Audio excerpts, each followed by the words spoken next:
हाँ जी, सुनिए जरा, क्या बात है कि एक विद्युत द्विध्रुव तो रखा हुआ है आपका, ये विद्युत द्विध्रुव है जिसको सिर्फ एक एरो से दिखा रहा हूँ। इसका मतलब यहाँ नेगेटिव चार्ज होगा, यहाँ पॉजिटिव चार्ज। ये है P1 सदिश, कहाँ पे रखा गया है 0,3 पर।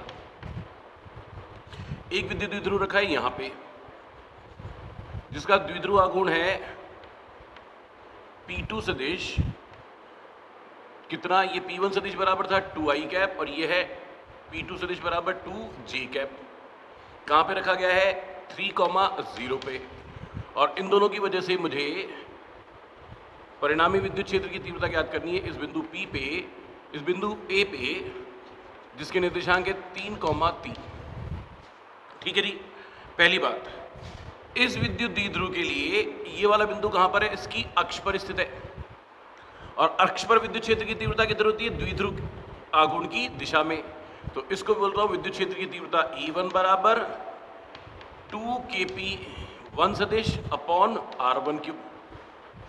बोलिए हाँ या ना। और ये दूसरा विद्युत द्विध्रुव है, ये वाला बिंदु A इस दूसरे द्विध्रुव के भी अक्ष पर स्थित है।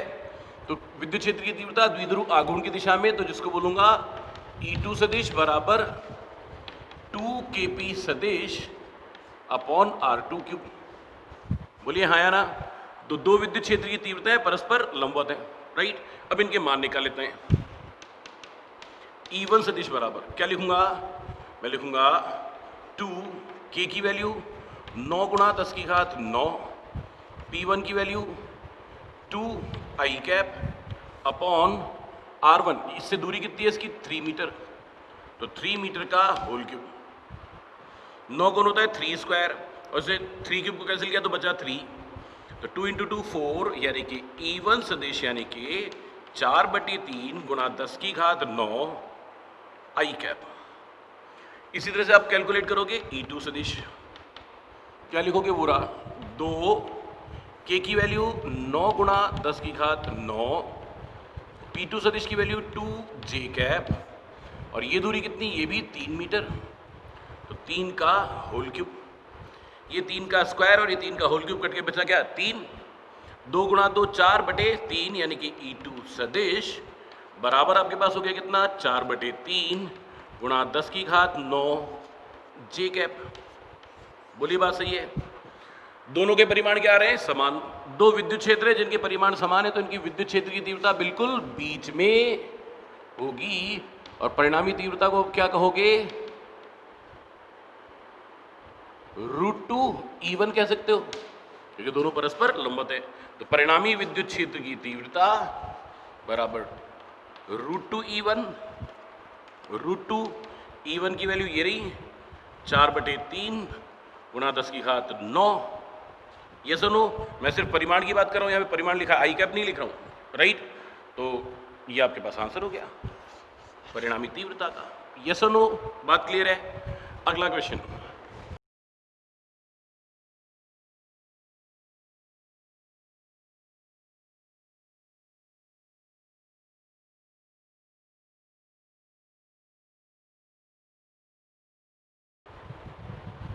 इस बिंदु A पर परिणामी विद्युत क्षेत्र की तीव्रता ज्ञात करनी है। ठीक, ये बिंदु इस P1 के तो अक्ष पर स्थित है, तो यहां पर विद्युत क्षेत्र की तीव्रता कहोगे E1 2kp1 सदिश अपॉन r1 क्यूब। बात ही खत्म। पर ये वाला विद्युत द्विध्रुव किस तरफ है, x अक्ष के निर्देश, और बिंदु कहां है इसकी निरक्ष पर। निरक्ष पर है तो विद्युत क्षेत्र की तीव्रता की दिशा किधर होगी, याद करो निरक्ष पर विद्युत क्षेत्र की तीव्रता होती है विद्युत द्विध्रुव आघूर्ण के विपरीत। तो यहां पे आप लिखोगे E2 सदिश बराबर माइनस का kp2 सदिश अपॉन r2 क्यूब। निरक्ष पर तीव्रता का सूत्र था kp upon r cube, yes और नो, ओके। तो आप क्या लिखोगे, परिणामी तीव्रता बराबर E1 सदिश प्लस E2 सदिश। E1 सदिश को आपने कहा 2 की वैल्यू नहीं 9 गुणा 10 की घात 9 इंटू P1 की वैल्यू 2i कैप अपॉन 4 का क्यूब माइनस E2 आ रहा है माइनस में, k की वैल्यू 9 गुणा 10 की घात 9, P2 की वैल्यू वही 2i cap upon R2 cube यानी कि वही 4 का क्यूब। बोलिए बात क्लियर है? तो क्या आ जाएगा ये 2 दूनी 4, 4 से 1 4 कैंसिल होगा तो ऊपर 9 और नीचे 16। यहाँ पे आ जाएगा गुणा 10 की घात 9 आई कैप माइनस 2 से 64 कटेगा, 4 का क्यूब 64, 64 को काटो तो 32, तो 9/32 गुणा 10 की घात 9 आई कैप, तो इसको लिखूंगा 18/32। 18 में से 9 गया तो ये बच्चा आंसर आया 9/32 गुणा 10 की घात 9 आई कैप। ये आपके पास परिणामी विद्युत क्षेत्र की तीव्रता दिशा सहित आ गई। बोलिए बात क्लियर है क्या? यस। एक और क्वेश्चन करते हैं।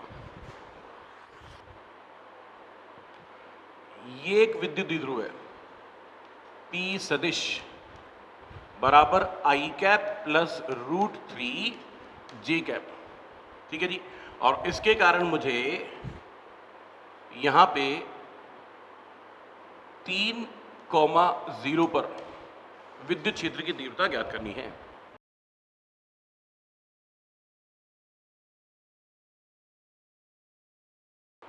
यस। देखो जी, क्वेश्चन बहुत आसान है, कोई कुछ भी कठिन नहीं है। क्यों?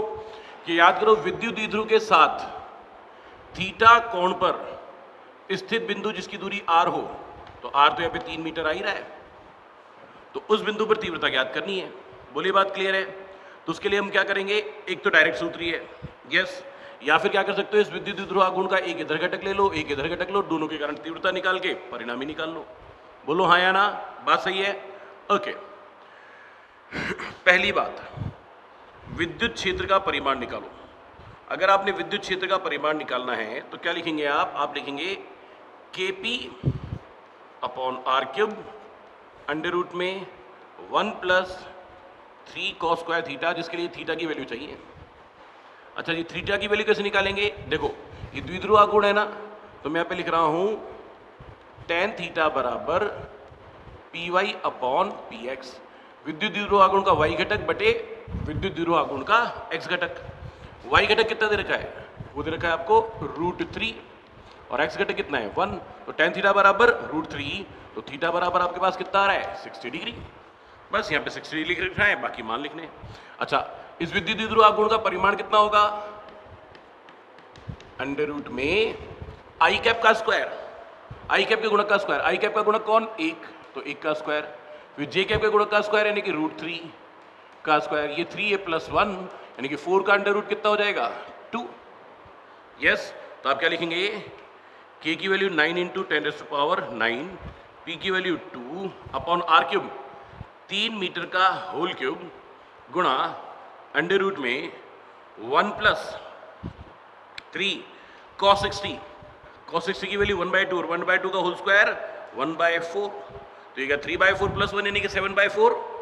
और आप लिखेंगे 9 × 10⁹ इंटू 2 ही लिखेंगे, नीचे लिख दूंगा 27, इसको लिख दूंगा अंडर रूट 7/4, 4 का अंडर रूट तो है 2, 2 से 2 कैंसिल हो जाएगा, तो क्या आ जाएगी तीव्रता आपके पास आएगी 9 से कैंसिल हुआ 27 तो बता 3, तो आपके पास आ गया ऊपर √7 नीचे 3 × 10⁹ न्यूटन पर कूलम।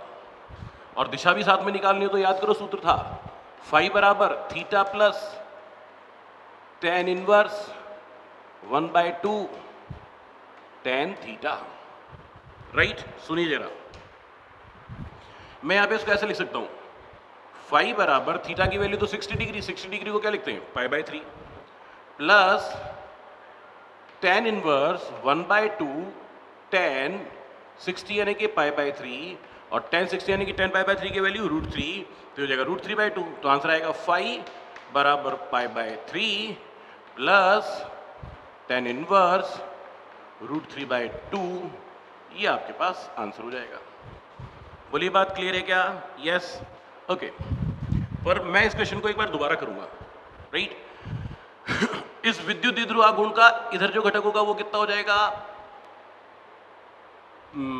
px बराबर 1i कैप, और इधर जो घटक होगा उसको क्या कहोगे py बराबर √3 जे कैप।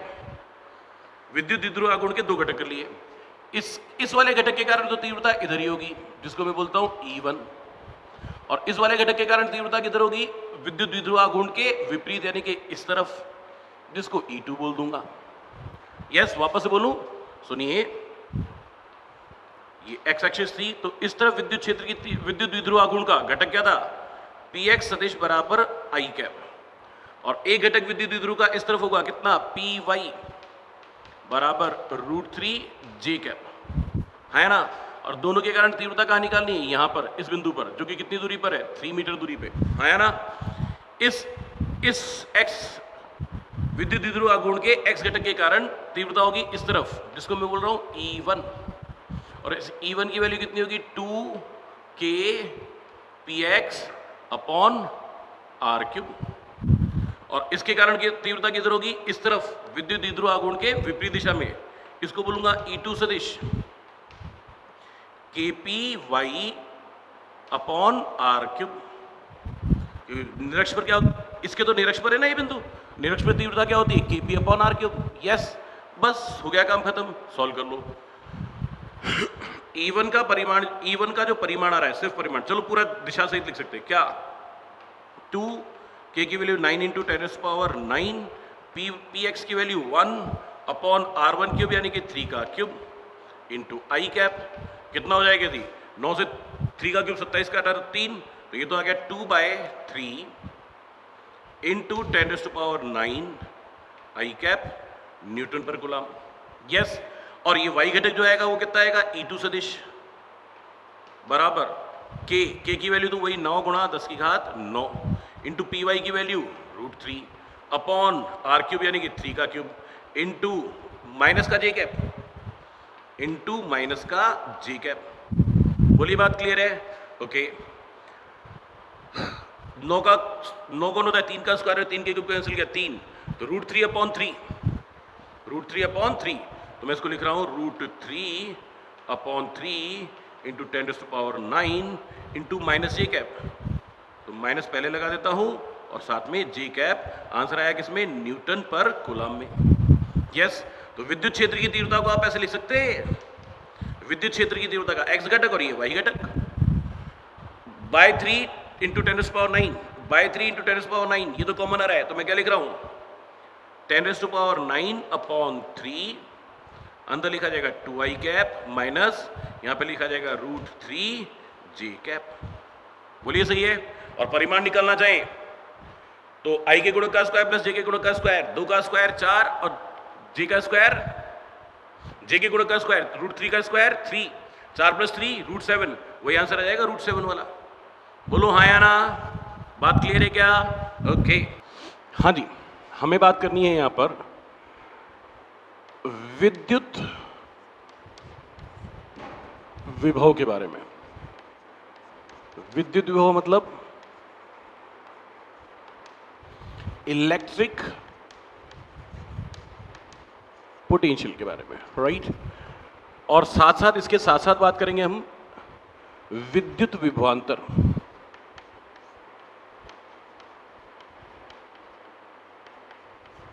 यानी कि इलेक्ट्रिक पोटेंशियल डिफरेंस,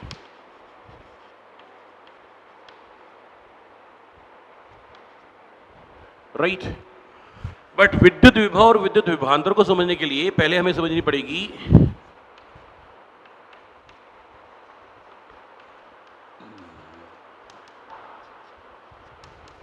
स्थिर वैद्युत स्थितिज ऊर्जा, इलेक्ट्रोस्टैटिक पोटेंशियल एनर्जी,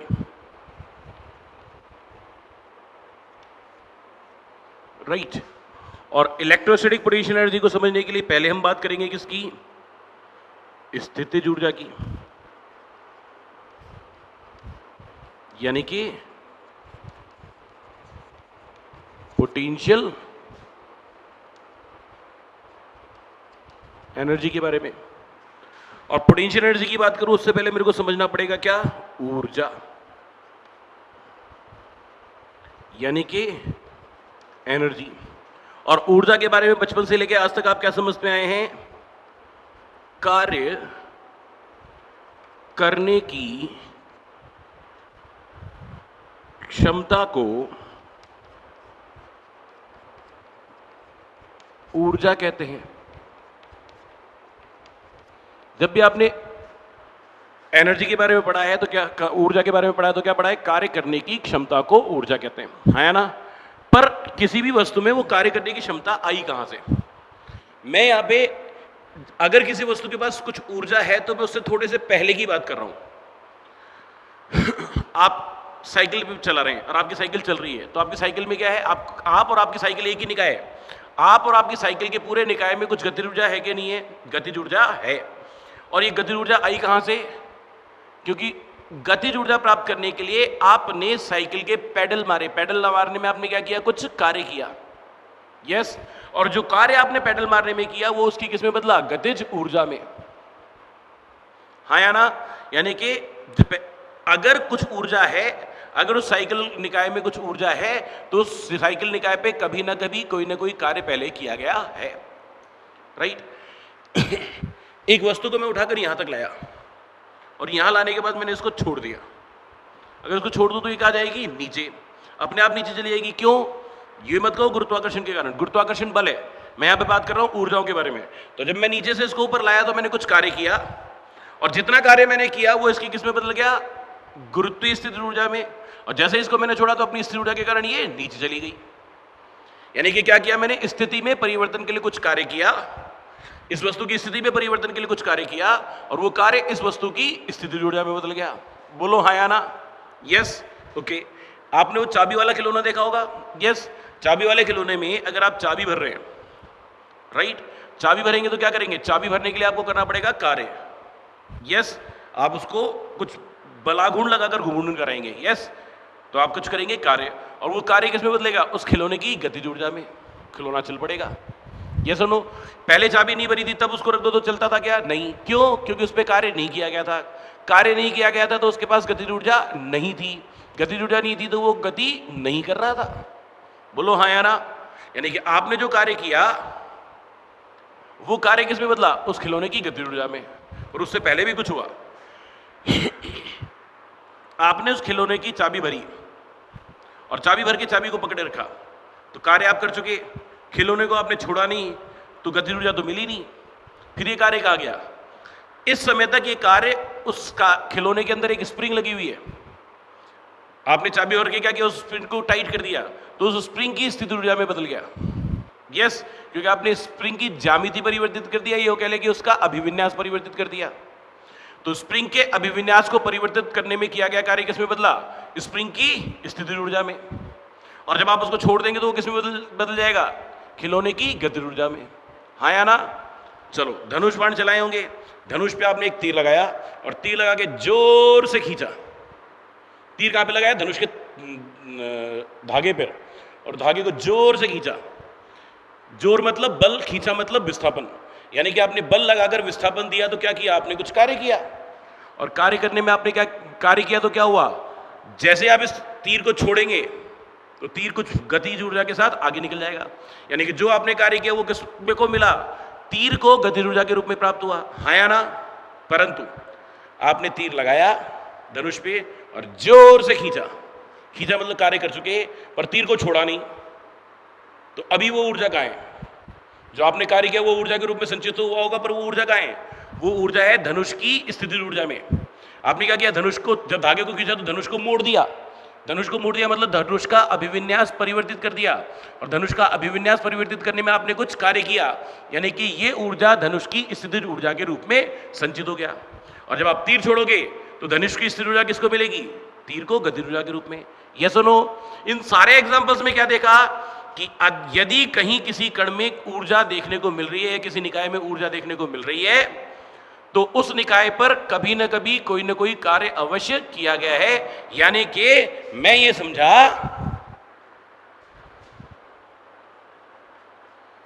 ऊर्जा ही कार्य है और कार्य ही ऊर्जा है। यस, किसी के पास ऊर्जा है तो उस पर कार्य किया गया है, और किसी के पास ऊर्जा है तो वह आगे कुछ खुद कार्य करने की क्षमता रखती है। बोलिए हाँ या ना? यानी कि कार्य ऊर्जा में और ऊर्जा कार्य में निरंतर परिवर्तित होते रहते। बोलिए बात क्लियर? ओके। और इस सारी स्थिति में अपन ने क्या देखी?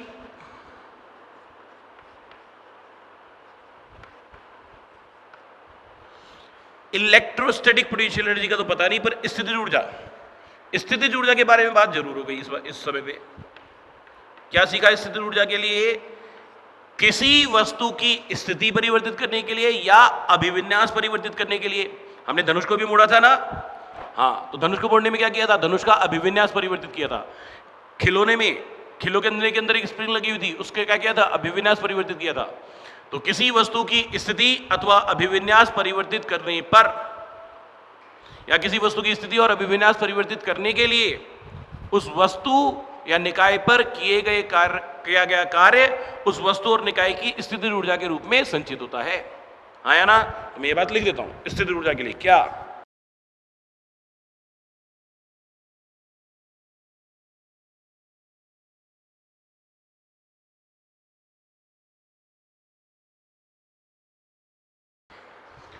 किसी वस्तु की स्थिति अथवा अभिविन्यास परिवर्तित करने के लिए उस पर किया गया कार्य उस वस्तु अथवा निकाय की स्थितिज ऊर्जा कहलाती है।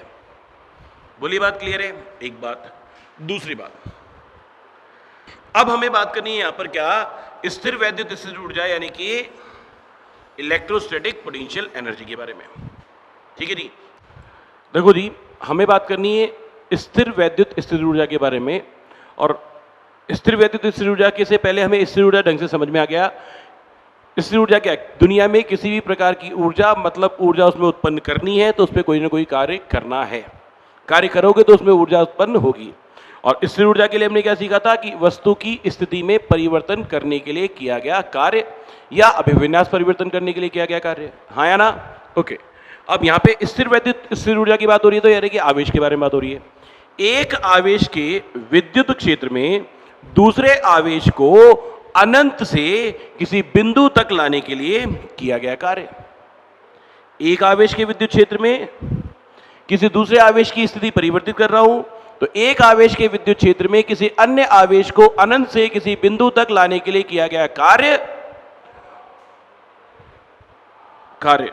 स्थिर ऊर्जा तो कहलाएगी, पर किसकी कहलाएगी ये और समझना जरूरी है। देखो, ये एक धनात्मक आवेश, एक दूसरा धनात्मक आवेश, उसको अनंत से पकड़कर यहां तक लाया और यहां लाकर उसको छोड़ दिया, क्या होगा? ये वापस लौट जाएगा।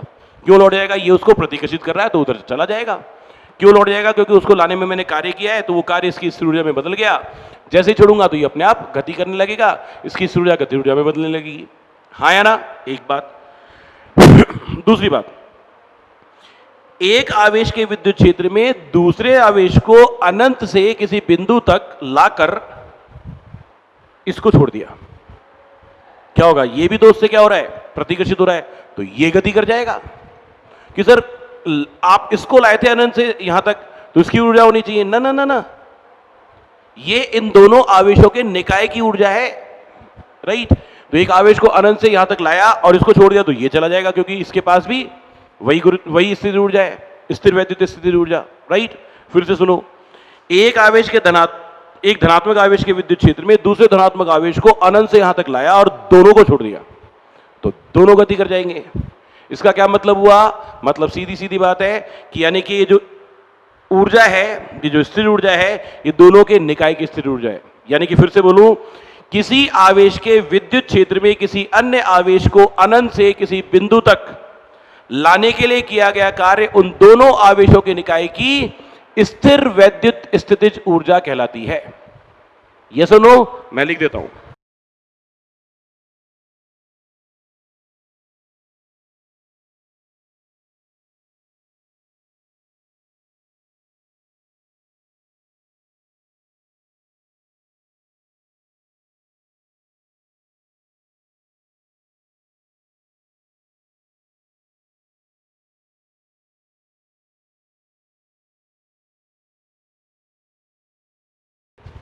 किसी आवेश के विद्युत क्षेत्र में किसी अन्य आवेश को अनंत से किसी बिंदु तक लाने में किया गया कार्य उन दोनों आवेशों के निकाय की स्थिर वैद्युत स्थितिज ऊर्जा कहलाती है।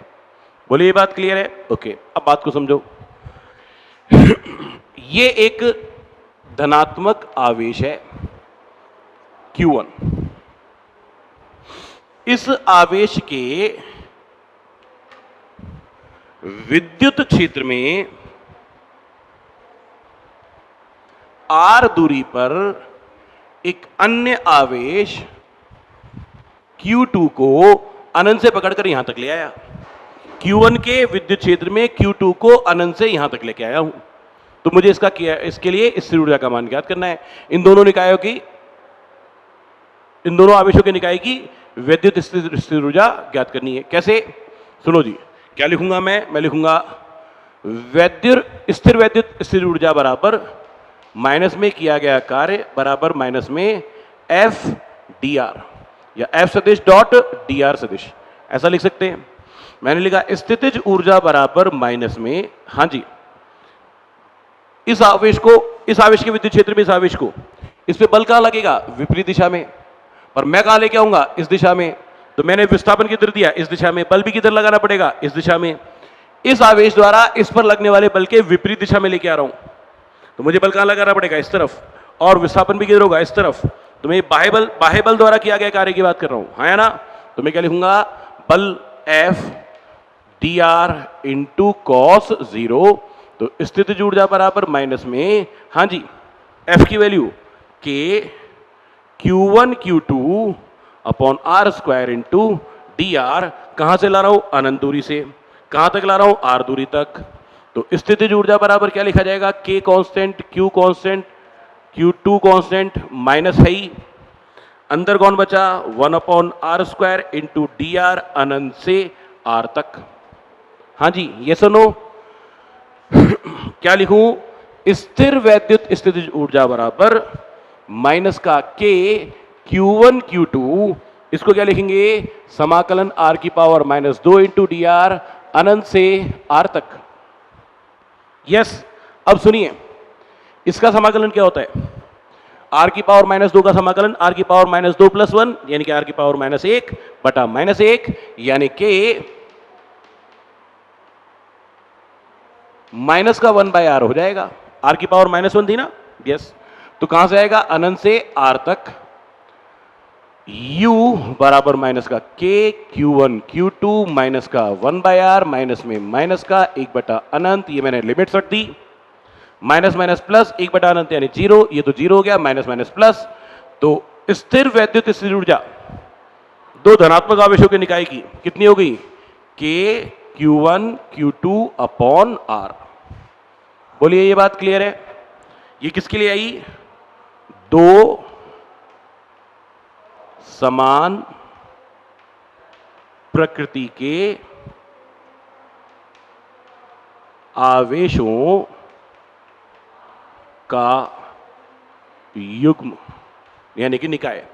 दो समान प्रकृति के आवेशों का निकाय है जिसकी विस्तीर्ण ऊर्जा है। ठीक है जी, पहला पॉजिटिव और दूसरा भी पॉजिटिव, ये Q1 ये Q2, या फिर पहला भी नेगेटिव और दूसरा भी नेगेटिव, तब ये बिल्कुल सही है।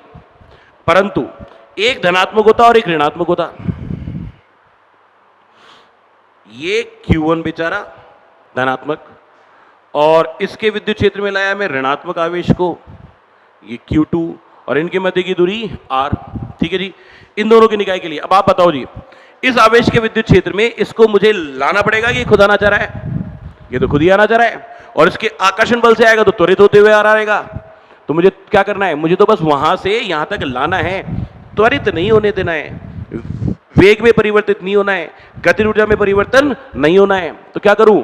तो जब ये आकर्षित हो रहा होगा तो उसको रोकना पड़ेगा, और रोकने के लिए बाह्य बल किधर लगाना पड़ेगा? इस दिशा में, Fext। बाह्य बल कहां? बाहर, विपरीत इस दिशा में। और विस्थापन किधर होना है? इस तरफ, विस्थापन dr इस तरफ। तो क्या लिखोगे? वही स्थितिज ऊर्जा बराबर माइनस का F dr cos 180 हो जाएगा जी। बोलो जी, cos 180 क्यों होगा? विस्थापन इधर हो रहा है और इसको रोकते हुए लेके आना है, यानी कि त्वरित नहीं होने देना है, तो बल लगाना पड़ेगा इधर। इस आवेश का इस पर बल तो इधर ही लगेगा। मैंने जो कार्य किया उसके बारे में बात कर रहा हूं। स्थितिज ऊर्जा बराबर बाह्य निकाय द्वारा किया गया कार्य। यस, तो मैंने लिखा U बराबर माइनस, हाँ जी, F की वैल्यू वही के Q1 Q2 upon R square into D R, और cos 180 की वैल्यू -1, अनंत से ला रहा हूं आर तक ला रहा हूं, माइनस माइनस पहले से प्लस। तो U बराबर के Q1 Q2 समाकलन r की पावर -2 इंटू डी आर, अनंत से r तक, इसका समाकलन -1 अपॉन r। तो U बराबर के Q1 Q2 माइनस का 1 अपॉन r, अनंत से r तक।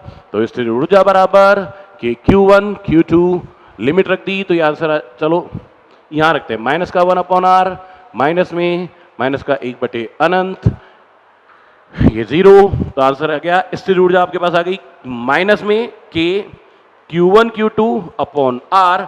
ये किसके लिए हुआ? असमान प्रकृति के दो आवेशों के लिए, एक पॉजिटिव तो दूसरा नेगेटिव, ये Q1 तो ये Q2।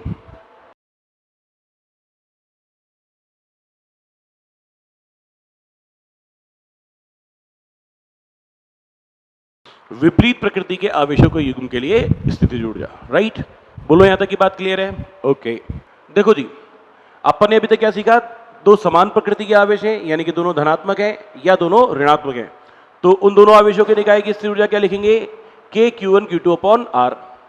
और विपरीत प्रकृति के आवेश है तो माइनस का के Q1 Q2 upon are. Yes, जहां Q1 और Q2 सिर्फ उन आवेशों का परिमाण बताएंगे, प्रकृति नहीं बताएंगे। यस, एक बात। दूसरी बात, मैं ये कहता हूं, यदि आवेशों को मुक्त कर दें, मुक्त कर दूंगा तो क्या होगा? धनात्मक धनात्मक आवेश प्रतिकर्षित होंगे, या दोनों ऋणात्मक है तो दोनों भी ऋणात्मक ऋणात्मक भी प्रतिकर्षित होंगे। प्रतिकर्षण क्या, तो क्या होगा? पहली बात तो मैं लिख देता हूं, प्रतिकर्षण होगा।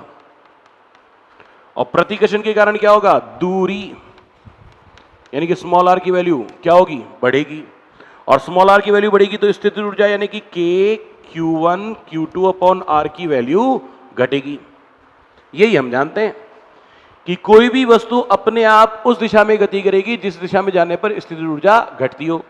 एक वस्तु को उठा के लाए, उसकी स्थिर ऊर्जा बढ़ गई, छोड़ दिया तो नीचे जाने लगी, क्योंकि नीचे जाने पर स्थिर ऊर्जा घटती है। तो कोई भी वस्तु स्वतः उस दिशा की ओर गति करेगी जिस दिशा में जाने पर स्थितिज ऊर्जा का मान घटता हो। यस, और जब दूरी बढ़ते बढ़ते कितनी हो जाएगी? अनंत, तो स्थितिज ऊर्जा घटते घटते कितनी हो जाएगी? के Q1 Q2 अपॉन अनंत, यानी कि 0। यस, ये तो पक्का पता है कि ये तो साहब दो समान प्रकृति के आवेश है, तो स्थिर ऊर्जा कैसे होगी? धनात्मक ही होगी। और किसी भी धनात्मक राशि का न्यूनतम मान कितना हो सकता है? 0। तो यानी कि यहां पे स्थिर ऊर्जा क्या हो गई? मिनिमम। यस और नो? तो यानी कि दूर जाने पे लगातार स्थिर ऊर्जा घटेगी और अनंत पर जाके स्थिर ऊर्जा क्या हो जाएगी? 0। बोलिए, बात क्लियर है? ओके, विपरीत प्रकृति के आवेशों के लिए छोड़ो, सोचो, क्या यदि आवेशों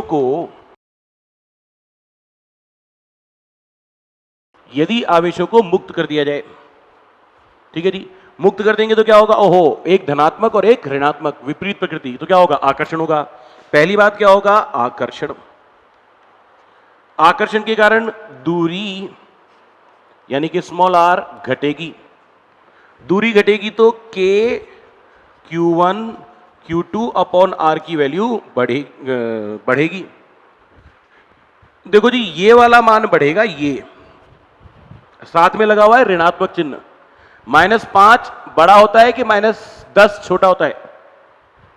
-5 बड़ा होता है, -6 उससे छोटा होता है, -7 उससे छोटा होता है, और -10 उससे भी छोटा होता है, हाँ या ना? यानी कि इसका मान बढ़ेगा तो यानी कि ऋणात्मक में मान बढ़ना, यानी कि मान घटना, यानी कि स्थितिज ऊर्जा बराबर माइनस का के Q1 Q2 अपॉन आर की वैल्यू घटेगी। धनात्मक और ऋणात्मक आवेशों को छोड़ा तो अपनी एक दूसरे की ओर आना शुरू करते हैं। एक दूसरे की ओर क्यों आते हैं? क्योंकि एक दूसरे की ओर आने पर स्थितिज ऊर्जा घटती है, स्वतः ही उस दिशा में जाने लगेंगे जिस दिशा में जाने पर स्थित निकाय की स्थिर ऊर्जा घटे। बोलो हाँ या ना, बात क्लियर है। और जब दूरी घटते घटते कितनी हो जाएगी, 0, तब स्थिर ऊर्जा बराबर कितनी हो जाएगी, माइनस का के Q1 Q2 अपॉन R की वैल्यू 0, यानी कि माइनस अनंत। नेगेटिव में मिनिमम वैल्यू क्या हो सकती है, माइनस अनंत। तो यानी कि यहां पे स्थिर ऊर्जा क्या हो गई, मिनिमम। मिनिमम की तरफ जाना चाहते हैं। बोलो ये बात क्लियर है क्या? ओके। एक बात,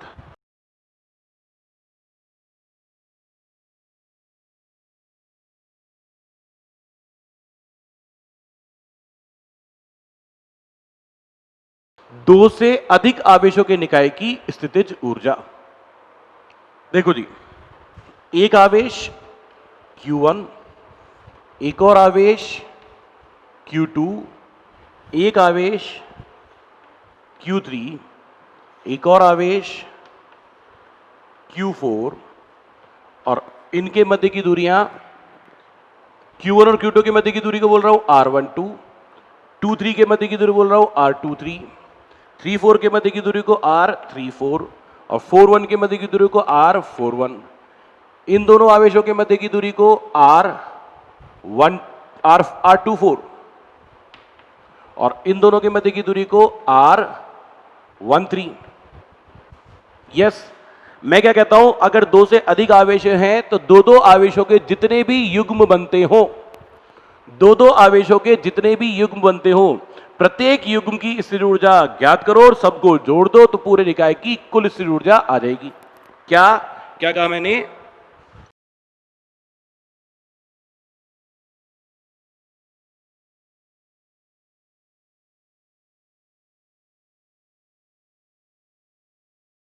दो दो आवेशों के स्थिर ऊर्जाओं का योग बराबर निकाय की कुल स्थिर ऊर्जा। इसमें कितने युग्म बन रहे हैं, देखो जी, दो दो आवेशों के युग्म, 1, 2, 3, 4, 5, 6, टोटल 6 युग्म बनते हैं। तो छहों युग्मों की स्थिर ऊर्जाएं निकालो, जोड़ो तो कुल स्थिर ऊर्जा आ जाएगी। क्या लिखेंगे आप?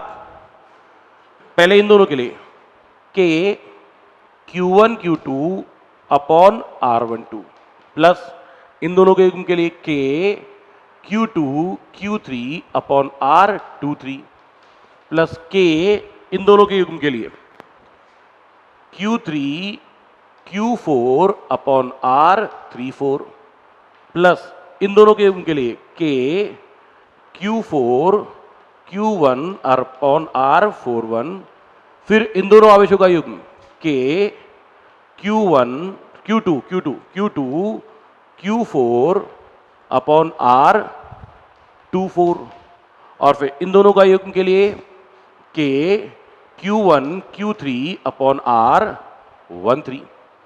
6 आवेशों का युग्म थे, 6 आवेश, दो दो आवेशों के 6 युग्म थे। प्रत्येक युग्म के लिए स्थिर ऊर्जा ज्ञात की और सभी स्थिर ऊर्जाओं को जोड़ दिया। बोलिए बात क्लियर है क्या? ओके। फॉर एग्जाम्पल,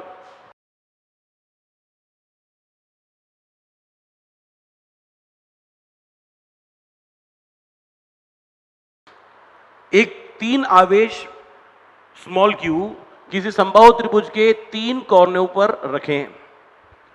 तो पहली बात, पहला क्वेश्चन क्या पूछा गया है?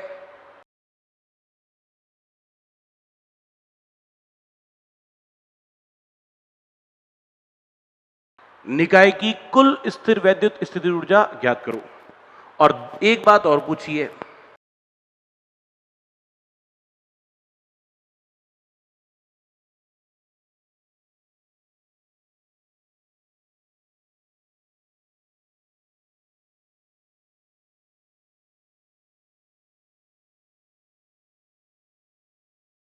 हाँ जी, क्या कहे दूसरा क्वेश्चन?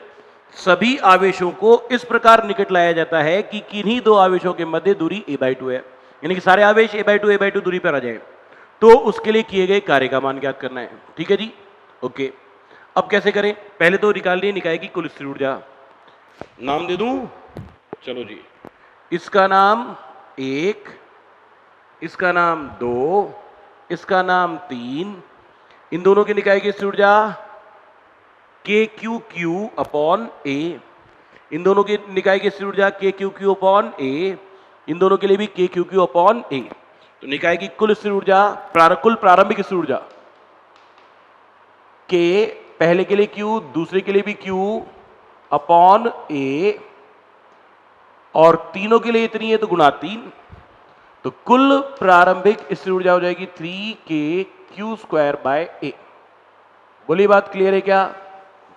ये तो निकाय की कुल प्रारंभिक स्थिर ऊर्जा गई। अब मैंने क्या किया, अब मैं इस आवेश को उठाकर यहां ले आया और इसको उठाकर यहां ले आया, ठीक है। तो अब क्या हो गया, अब ये तीनों के तीनों a/2 दूरी पर रखे हुए, हाँ या ना? तो उसके लिए कितना कार्य करना पड़ेगा? तो मैं क्या लिखूंगा, देखो जी, मैं ये कहूंगा, आपने कहा था कि कार्य करो तो स्थिर ऊर्जा में बदल जाता है, तो मैंने यहां से इन दोनों आवेशों को यहां तक लाने के लिए कुछ कार्य किया जो कि इस निकाय की स्थिर ऊर्जा में बदल गया, यानी कि निकाय की स्थिर ऊर्जा में वृद्धि हो गई। तो मैं क्या कहूं, या तो ऐसे कहूं, U फाइनल बराबर U इनिशियल प्लस अतिरिक्त किया गया कार्य, हाँ कि ना? इसको उधर ले जाके घटा दो तो क्या आ जाएगा, किया गया कार्य बराबर U final minus U initial, यानी कि किया गया कार्य बराबर स्थितिज ऊर्जा में परिवर्तन। क्या गलत है? बोलो सही है क्या? आपने कार्य किया, इस वजह से निकाय की स्थिर ऊर्जा में परिवर्तन हो गया, और किया गया कार्य निकाय की स्थिर ऊर्जा में परिवर्तन के बराबर है। मैं डायरेक्ट ये बताकर सॉल्व करता, अभी इससे सॉल्व कर रहे हैं। क्या आप लिखेंगे, किया गया कार्य बराबर U final minus U initial, किया गया कार्य बराबर U फाइनल। देखो जी, इन दोनों के लिए k⁵ upon a/2, k⁵ upon a/2, k⁵ upon a/2, यानी कि 3 गुणा k⁵ यानी कि q² अपॉन a/2 माइनस प्रारंभिक ये लिखी हुई है पहले से 3k⁵ यानी कि q² अपॉन a, तो किया गया कार्य बराबर 2 ऊपर जाएगा तो 6k⁵/a माइनस 3k⁵/a, तो किया गया कार्य भी आ गया आपके पास 3k⁵/a। बोलिए बात क्लियर है कि नहीं है? Is that okay? ओके, हमारे पास एक क्वेश्चन है। क्या क्वेश्चन है कि एक आवेश है कैपिटल Q, और ये आवेश कैसा है, फिक्स्ड, ये फिक्स्ड आवेश है, स्थायी आवेश, और इस आवेश की तरफ एक स्मॉल q आवेश जिसका द्रव्यमान m है को v0 वेग से इस कैपिटल Q आवेश की ओर फेंका जाता है, दागा जाता है। तो क्वेश्चन पूछता है कि ये उसके निकटतम कितनी दूरी तक पहुंचेगा, यानी कि निकटतम पहुंच की दूरी बतानी है, राइट? पहली बात। दूसरी बात, ये अत्यधिक दूरी पर यानी कि प्रारंभ में कहां पर है, अनंत पर। उस समय स्थिर ऊर्जा कितनी है, 0 k small q capital Q upon अनंत, यानी कि 0। उस समय गतिज ऊर्जा कितनी है, हाफ mv0², हाँ या ना? तो अभी गतिज ऊर्जा है और स्थिर ऊर्जा कितनी है, 0। पर जैसे जैसे ये पास जाएगा तो दूरी, दोनों के मध्य दूरी घटेगी, यानी कि स्थिर ऊर्जा बढ़ेगी, और स्थिर ऊर्जा बढ़ेगी तो गतिज ऊर्जा घटेगी। यानी कि इस क्वेश्चन को किससे सॉल्व किया जाना चाहिए, यांत्रिक ऊर्जा संरक्षण के सिद्धांत से। यस, ओके, तो मैं लिख रहा हूं,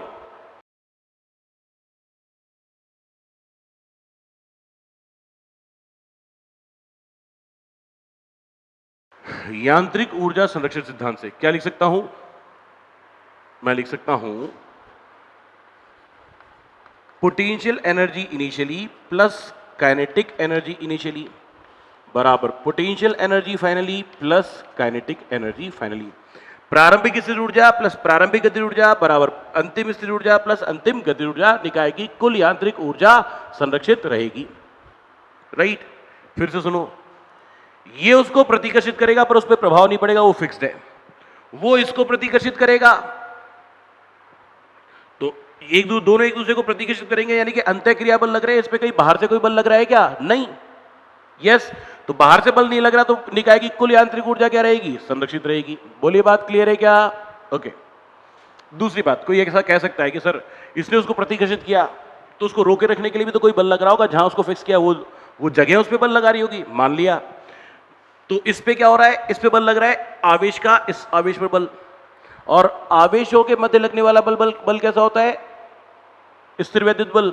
और स्थिर वैद्युत बल कैसा होता है, स्थिर वैद्युत बल संरक्षी बल होता है। और संरक्षी बलों के मध्य किया गया कार्य या संरक्षी बलों के मध्य अंतर्गत निकाय की कुल यांत्रिक ऊर्जा क्या रहती है, संरक्षित।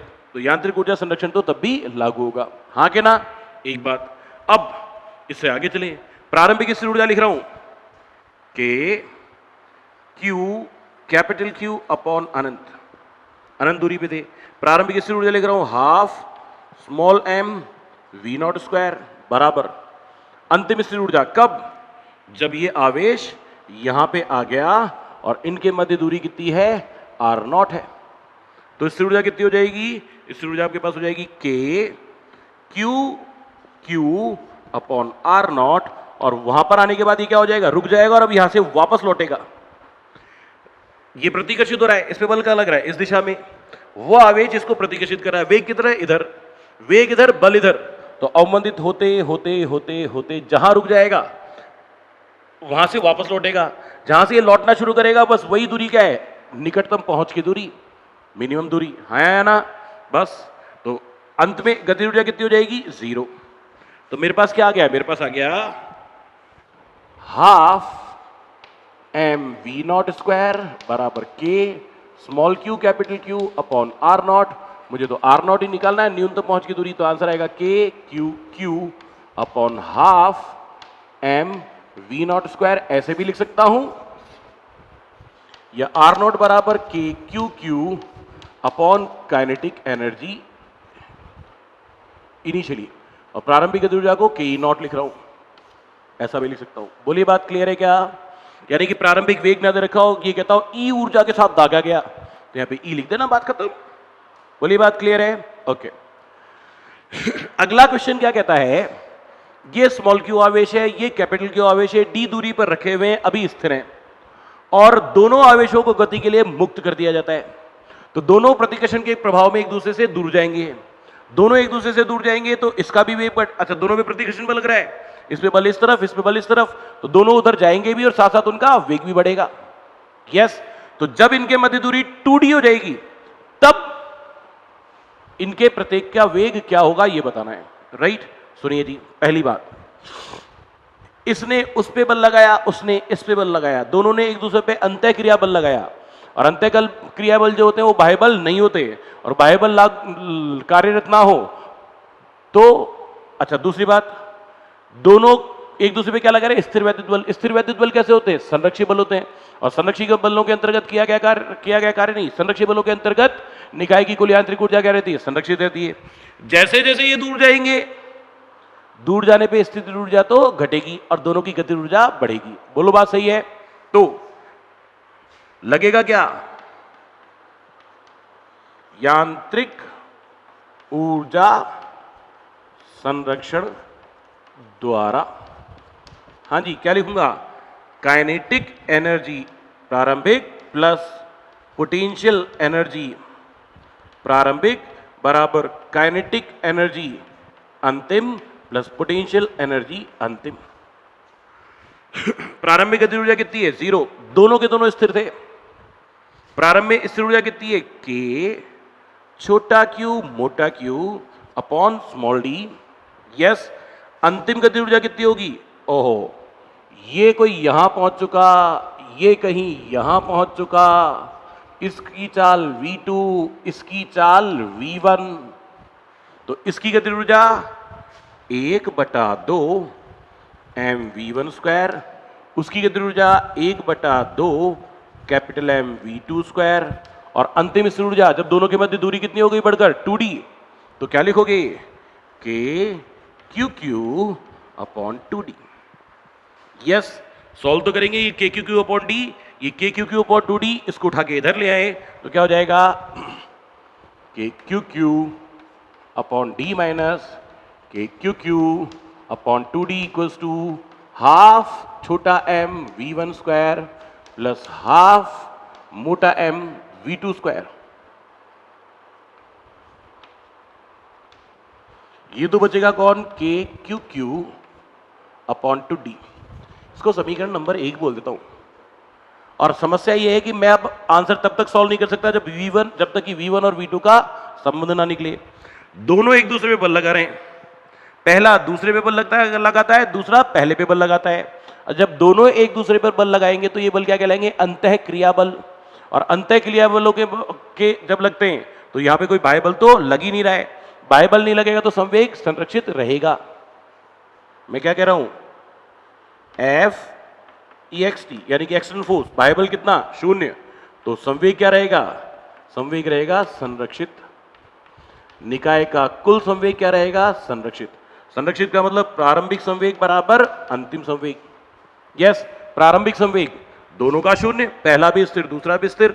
अंतिम संवेग छोटा m v1 plus capital M v2, यहां से लिख सकते हो कैपिटल M v2 बराबर माइनस का छोटा m v1, तो यहां से आएगा v2 बराबर माइनस का छोटा m अपॉन मोटा m इंटू v1।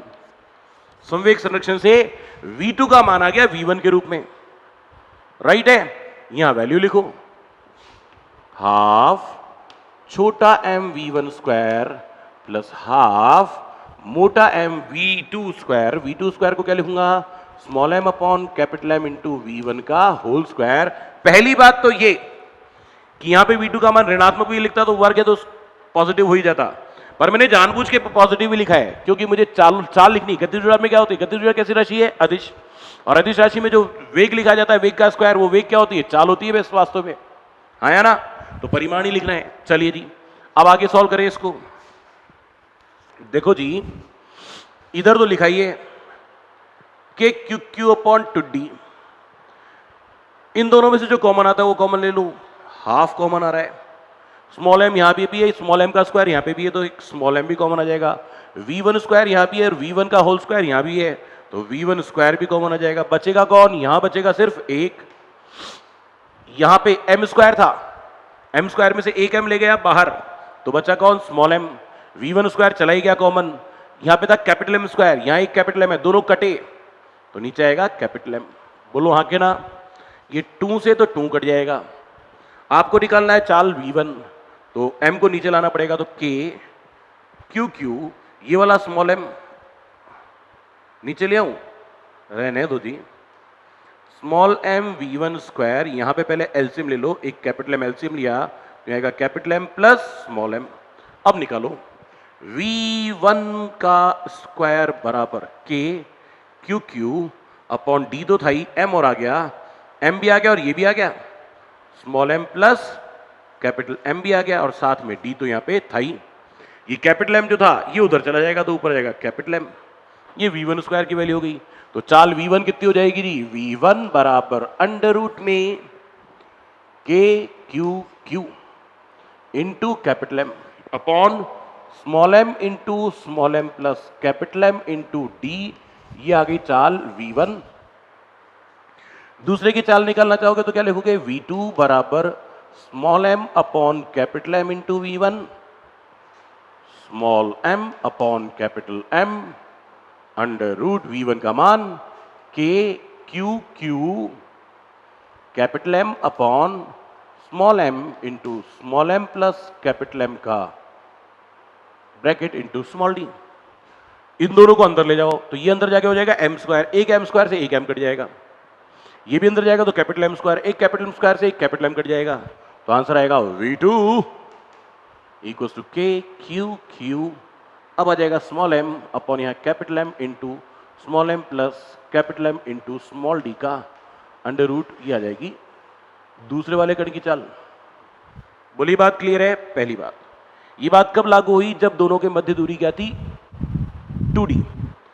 अब ये देखो वापस से बोलता हूं, ये था स्मॉल q जिसका आवेश द्रव्यमान स्मॉल m था, ये था कैपिटल Q जिसका द्रव्यमान कैपिटल M था, दोनों के मध्य दूरी थी d। इनको गति के लिए मुक्त छोड़ दिया गया, मुक्त छोड़ दिया गया तो दोनों एक दूसरे से दूर गए, और जब दोनों एक दूसरे से अत्यधिक दूरी पर होंगे, अत्यधिक दूरी का मतलब अनंत दूरी पर होंगे, तब दोनों के वेग क्या होंगे, चाल क्या होंगी। यस, तो वही प्रारंभिक स्थितिज ऊर्जा प्लस प्रारंभिक गतिज ऊर्जा बराबर अंतिम स्थितिज ऊर्जा प्लस अंतिम गतिज ऊर्जा। बोलो हाँ या ना। प्रारंभिक स्थितिज ऊर्जा के, इसकी वैल्यू स्मॉल q, इसकी value capital Q upon small d। प्रारंभिक गतिज ऊर्जा शून्य, दोनों स्थिर थे। अंत में स्थिर ऊर्जा के small q capital Q upon दोनों के मध्य दूरी क्या हो जाएगी, बहुत अधिक, अत्यधिक, अनंत। और गतिज ऊर्जा हाफ छोटा m v1 square plus half capital M V2 square. बोलो हाँ या ना। तो मेरे पास सॉल्व करने के लिए K Q Q upon small D बराबर half small M V1 square plus half capital M V2 square. V2 ये रहा, पहले निकाला था, ये रहा। यस, तो क्या लिखेंगे? Small M upon capital M into V1 का होल स्क्वायर। राइट, वही कॉमन लेकर सॉल्व करेंगे। तो मेरे पास जो आंसर आएगा वो आ जाएगा, मैं लिख ही देता हूं डायरेक्ट। V1 बराबर, सॉल्व करूं? कर लेते हैं, करो भाई साहब। के क्यू क्यू अपॉन छोटा डी, इन दोनों में से हाफ एम वी स्क्वायर को, हाफ एम V1 स्क्वायर को कॉमन, तो हाफ छोटा एम V1 स्क्वायर, यहां बचेगा वही 1 plus small M upon capital M. LCM लेके उधर भेज देंगे तो ये 2 उधर जाएगा, तो 2 K Q Q upon D equals to V1 square into capital M plus small M upon capital M. तो से V1 का जो मान आएगा वो अंडर रूट में आएगा 2 K Q Q M upon, हाँ यहां पे एक स्मॉल एम भी तो था। यस, हाँ जी, यहां पे आएगा small M into small M plus capital M into small D का अंडर रूट। बोलो बात क्लियर है? अब V2 निकालेंगे, तो V2 का परिमाण equals to small M upon capital M into V1। इसे सॉल्व किया तो V2 बराबर अंडर रूट में 2 K Q Q small M upon capital M into small M plus capital M into small D. ये answer आ जाएगा V2 के लिए। बोलिए बात क्लियर है क्या? ओके ओके, एक लास्ट क्वेश्चन और करते हैं, फिर उसके बाद अपन बात करेंगे कल। राइट, तो हम बात कर रहे थे कि ये ऐसा एक क्वेश्चन हमने करा रखा है। क्वेश्चन क्या है? एक स्मॉल क्यू आवेश को एक कैपिटल क्यू आवेश की ओर प्रक्षेपित किया जाता है, दागा जाता है V0 चाल से, पर इस बार ये कैपिटल क्यू भी गति करने के योग्य है। ठीक है जी, तो इधर से एक धनात्मक आवेश आ रहा है, सुनो जरा। ये स्मॉल क्यू आवेश जिसका द्रव्यमान m है, ये V0 वेग से दागा गया एक अन्य आवेश कैपिटल क्यू की तरफ जिसका द्रव्यमान कैपिटल m है। यस, तो दोनों के मध्य क्या होगा? प्रतिकर्षण। प्रतिकर्षण के कारण इसकी चाल घटेगी और उसकी चाल बढ़ेगी। यस और नो? एक की चाल घटेगी और दूसरे की चाल बढ़ेगी, और जब तक इसकी चाल उससे ज्यादा है तब तक दोनों के मध्य दूरी भी लगातार घटती जाएगी। यस, परंतु जब दोनों की चाल बिल्कुल समान होगी, याद आ रहा है क्या ऐसा कुछ क्वेश्चन किया था? एक ब्लॉक था, उसके पीछे स्प्रिंग लगी हुई थी, एक और ब्लॉक आकर उससे टकराता था, तो क्या होता था? दोनों के बाद स्प्रिंग बल लगाती थी बाहर की ओर, एक की चाल घटती थी, दूसरे की चाल बढ़ती थी, और जब दोनों की चाल समान थी उस समय इन दोनों के मध्य की कुछ दूरी होगी, तब भी दोनों के मध्य कुछ प्रतिकर्षण लग रहा होगा। उसके बाद जब दोनों की चाल समान थी उसके बाद इसकी चाल और घटेगी, उसकी चाल और बढ़ेगी, यानी कि इसकी चाल इससे कैपिटल क्यू की चाल स्मॉल क्यू की चाल से ज्यादा होगी, तो दोनों के मध्य दूरी फिर से बढ़ने लगेगी। यानी कि जिस समय दोनों की चाल समान थी उस समय दोनों आवेशों के मध्य की दूरी न्यूनतम थी। यह सबसे महत्वपूर्ण बात है। राइट, मैं लिख देता हूं।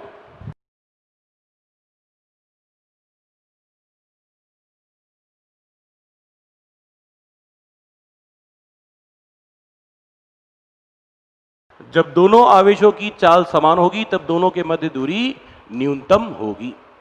बोलिए ये बात क्लियर है? एक बात देखो जी, मैं यहां पे क्या करता हूं, इसको यहां पर दोनों के मध्य की दूरी है, मतलब माना दोनों के मध्य न्यूनतम दूरी डी है, तो मैं क्या कहूंगा? अभी प्रारंभ में दोनों एक दूसरे से बहुत अधिक दूरी पे थे, बहुत अधिक दूरी मतलब अनंत पर थे, अनंत पर थे, तब दोनों के की निकाय की स्थिर ऊर्जा क्या थी? के Q1 Q2 अपॉन अनंत, यानी कि 0। तो प्रारंभिक स्थिर ऊर्जा शून्य थी, पर प्रारंभिक गतिज ऊर्जा थी वो सिर्फ इसके पास थी। पर जैसे जैसे पास आएंगे दूरी कम होगी तो स्थिर ऊर्जा बढ़ेगी और दोनों की के निकाय की गतिज ऊर्जा घटेगी। हाँ या ना? तो क्या लागू होगा? यांत्रिक ऊर्जा संरक्षण नियम। मैं लिख देता हूं,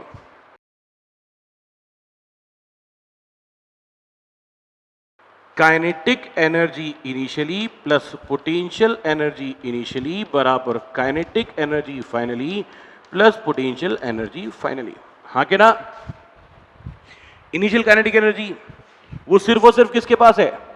पहले वाले के पास। तो मैं लिख रहा हूं हाफ छोटा m v नॉट स्क्वायर, और प्रारंभिक स्थिर ऊर्जा कितनी थी? k small q capital Q upon अनंत यानी कि 0 बराबर अंत में गतिज ऊर्जा, पहले वाले की गतिज ऊर्जा half small m v square, दूसरे वाले की गतिज ऊर्जा half capital M v square plus स्थिर ऊर्जा k q q upon small d, क्योंकि स्मॉल d कौन है? न्यूनतम पहुंच की दूरी। हाँ के ना? ओके देखो जी, इसको क्वेश्चन को अब आगे सॉल्व मैं तब कर पाऊंगा जब मेरे पास v की वैल्यू होगी, और v की वैल्यू के लिए इसने उस पे बल लगाया, उसने इस पे बल लगाया, दोनों ने एक दूसरे पर अंतःक्रिया बल लगाया, परंतु बाह्य बल नहीं लगा। बाह्य बल नहीं लगा तो निकाय का कुल संवेग क्या रहेगा? संरक्षित। तो मैं लिख रहा हूं संवेग संरक्षण नियम से क्या कहेंगे? क्योंकि Fext इक्वल्स टू 0, इसलिए प्रारंभिक संवेग बराबर अंतिम संवेग। प्रारंभिक संवेग था स्मॉल m v नॉट, पहले वाले का संवेग था स्मॉल m v नॉट, दूसरे वाले का संवेग था कैपिटल M इंटू 0, पर अंत में पहले का भी वेग v और दूसरे का वेग भी v। तो एम वी नॉट बराबर small m plus capital M into v। तो स्मॉल v की value small m v not upon small m plus capital M, ये अंतिम वेग आ गया। ये सुनो, बस इसको सॉल्व करना है अब। ये तो आएगा half m v not square, मैंने क्या लिखा? हाफ छोटा m v नॉट स्क्वायर, ये गतिज ऊर्जा स्थिर ऊर्जा कोई शून्य बराबर इन दोनों में से, दिख रहा आपको ये दोनों, इन दोनों में से हाफ और v स्क्वायर को कॉमन ले लूं तो मेरे पास क्या आ जाएगा? देखिए half small m plus capital M into V square plus K Q Q upon small D. Yes, इसको सॉल्व करना है, तो इसको तो उठा के इधर भेज रहा हूं। तो half small m v not square minus half small m plus capital M v square की वैल्यू ये रही। यस, तो क्या लिखूंगा? Small m v not upon small m plus capital M का होल स्क्वायर, तो नीचे भी होल स्क्वायर और ऊपर भी होल स्क्वायर, और बराबर ये इधर क्या बचा? k Q Q upon small D. Yes और नो? ओके, अब आप समझे ये सॉल्व हो जाना है। Small m plus capital M से एक small m plus capital M cancel हो गया, दोनों में हाफ भी कॉमन आ जाएगा, स्मॉल m भी कॉमन आ जाएगा, v नॉट स्क्वायर भी कॉमन आ जाएगा, यहां पे एक बचेगा और यहां बचेगा, ऊपर बचा एक स्मॉल m। देखो स्मॉल m का होल स्क्वायर में से एक स्मॉल m तो कॉमन ले लिया है, v नॉट स्क्वायर कॉमन ले लिया है, तो ऊपर बचा एक स्मॉल m, नीचे बचा small m plus capital M equals to k Q Q upon small D. LCM ले लो, सॉल्व कर लो। Half small m v not square, LCM लिया small m plus capital M, यहां पे आएगा small m plus capital M minus small m equals to k Q Q upon small D. Small m cancel, आपको निकालनी थी दूरी बस, तो आपके पास क्या आ रहा है मालूम है? अभी तक आ रहा है हाफ, ये स्मॉल m है, यहां बचा capital M, small m plus small m into capital M upon small m plus capital M into V nought square बराबर K Q Q upon small D. ये आपके पास आंसर आ रहा है जी। ठीक है जी, तो यहां से d निकालेंगे, तो d equals to K Q Q upon half small m capital M upon small m plus capital M into V nought square. ये आपके पास आंसर आ जाएगा निकटतम पहुंच की दूरी, और दोनों की चाल ये हम पहले ही निकाल चुके हैं। यस, बात क्लियर है? ओके। तो आज तक अभी हम बात कर पाए क्या? स्थिर वैद्युत स्थितिज ऊर्जा की बात कर पाए हैं। अभी विद्युत विभव और विद्युत विभवांतर अब हमें बात करनी है, जो कि हम बात करेंगे कल की क्लास में। ठीक है जी? ओके, टाटा, बाय बाय।